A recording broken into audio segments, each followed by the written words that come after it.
This is WikiSaid, Wikipedia articles read aloud for the visually impaired and everyone else. This episode is for the article, Man Gave Names to All the Animals. If you like the video, remember to like, share and subscribe, and don't forget to hit the notification icon. You can support us at patreon.com/wikisaid. You can visit our website at wikisaid.com. Man Gave Names to All the Animals.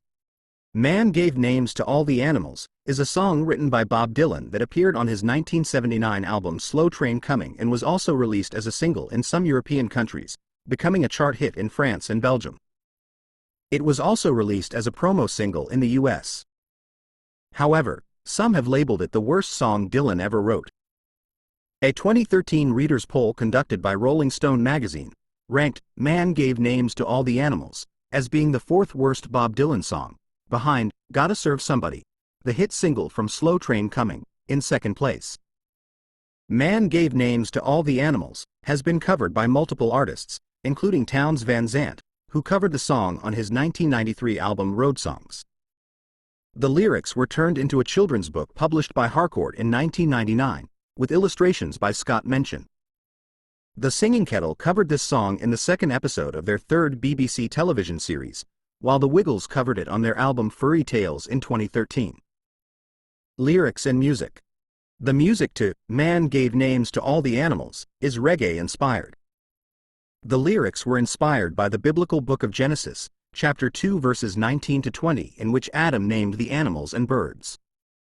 The lyrics have an appeal to children, rhyming the name of the animal with one of its characteristics. So after describing an animal's muddy trail and curly tail, Dylan sings that he wasn't too small and he wasn't too big, and so that animal was named a pig. Similarly, the cow got its name because Adam saw milk coming out but he didn't know how, and the bear got its name because it has a great big furry back and furry hair. In the last verse, the lyrics take a more sinister turn. Saw an animal as smooth as glass, slithering his way through the grass. Saw him disappear by a tree near a lake. The verse ends there, with the music hanging and the lyrics avoiding naming the snake. In concert, Dylan sometimes elaborated on the meaning of the snake to him at the time. For example, in a concert in Pittsburgh in May 1980, Dylan confirmed that the animal in the final verse is the same snake that appeared to Adam and Eve in the Garden of Eden. In Dylan's description that day, Lucifer had put his spirit into that snake, and Jesus later died not only for forgiveness of sins but also to destroy the devil's work. Despite the obvious biblical source for the song, Dylan avoids any explicit mention of Adam and Eve, which, to author Oliver Traeger, seems to pin the blame for the fall of man solely on the snake. Music critic Michael Gray finds it interesting that Dylan avoids blaming Eve for man's fall, appreciating that he stops the song short on a beautifully hungover note at the arrival on the scene of the serpent. According to backup singer Regina Havis Brown, originally Dylan was not sure if he wanted to include Man Gave Names to All the Animals on Slow Train Coming. But when Dylan heard Brown's 3-year-old son laughing at the identification of the animals, he said, "I'm going to put that on the record." Live performances. Dylan regularly played Man Gave Names to All the Animals in concert between 1979 and 1981, and he played it in concert again during his 1987 tour of Europe, in light of the song's popularity there. In concert, he often played with the lyrics, switching animals and messing up the rhymes. For example, the line, "He wasn't too small and he wasn't too big," might be followed by identifying the animal as a giraffe rather than a pig. Dylan's backup singers would often hiss to replace the missing line identifying the snake. Reception. Rolling Stone described Man Gave Names to All the Animals as being clever, but not very profound, and that although it went over pretty well live, it is simplistic and easy to see why it has detractors. Author John Nagowski calls it an embarrassment, silly, and just awful.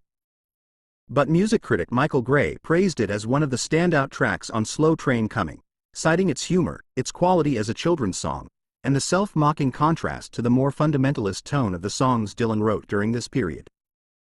Cashbox said that the song combines gospel-tinged theme and backup singing with reggae-inspired rhythmic approach, and that there is subtle humor here in the lyrical, childlike rhymes. Record World said it has a light reggae beat with a marvelous recurring keyboard line. Notable covers. The song has been covered by over a dozen artists. Among the most notable versions are those by Townes Van Zandt, Julie Felix, Tim O'Brien and Jason Mraz.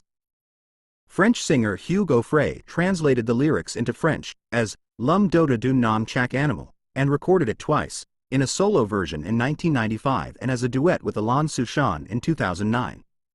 If you like the video, remember to like, share and subscribe, and don't forget to hit the notification icon. You can support us at patreon.com/WikiSaid. You can visit our website at wikisaid.com. That's it for this article. Thanks for listening.